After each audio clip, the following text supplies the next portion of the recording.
Şimdi dostumla birlikte egzotik meyve yoklayırız. İlk olarak bence bundan başlayalım. Al bunu da sen ye. Teşekkür ederim.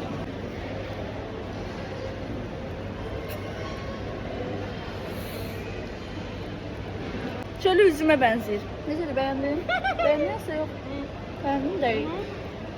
Sonra belə bir meyve, adını bilmirəm. Bunun adı nədir? Yorumlarda yazın. Bunun için qaşıq olmalıdır deyəsən. Tırnaklarımız var. Ay da bu yetişmeyib. İçinde tumlar var sanki. Ha yo yetişib. Çok qəribə dadı var. Ne dadıdır bu? Lezzetli. Başka cür tat verir. Yani çok qəribə deyil, heç nəyin dadına bənzəmir məncə. Ay da çok güzel. Birazcık turş məzədə ama dadlı dəqiqətən. Mənə ən maraqlı olan meyvələrdən bir mangostin idi deyəsəm. İçində belə ağ sarımsağa bənzəyən şeylər var ama yarısı çürüyüb.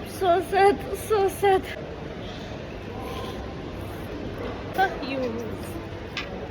Ay da bu çok dadlıdır.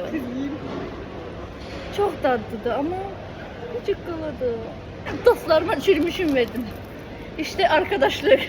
Ulduz meyvesi. Bunun tadı yok. Bu ama serin de.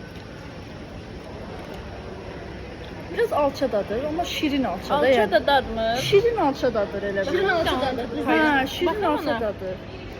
Eyni şeydir də bala, bax. Biz bana onu şey nədir? deyirik. Lal alça. Elə bir armud alça qarışığı bir şeydi, bilemedim. Sonra tikanlı belə kaktus meyvəsi. Mən bunu videolarda görmüşdüm, belə kişi sıxırdı, içi çıxırdı. Hadi burasından keser. Aa, çıxdı həqiqətən. Bıçaksız eleyeceğim.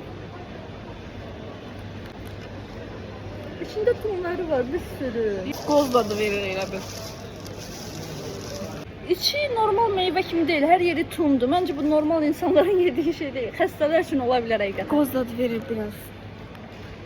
Bunu belə yeyirlər, bilənlər yoruma yazsın. Həqiqətən məncə bu belə yeyilmir.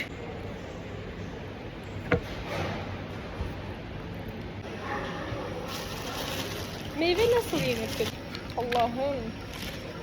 Bu çok tatlı həqiqətən.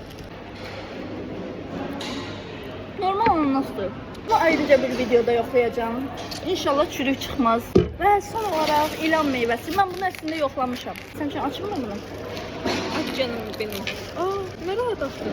Aa, içində 2 dənə var. Onu da mən də yeyə bilərəm. Besme. Sən yemə. Görsen bu belədir. Hə, mən beləyəm. Aa, içində bir dənə cıqqıl var. Hadi onu sən ye. Mənə vermədilər. Doğrudan ilan kabuğu içine soyulur. Mən də bu anı gözləyirdim.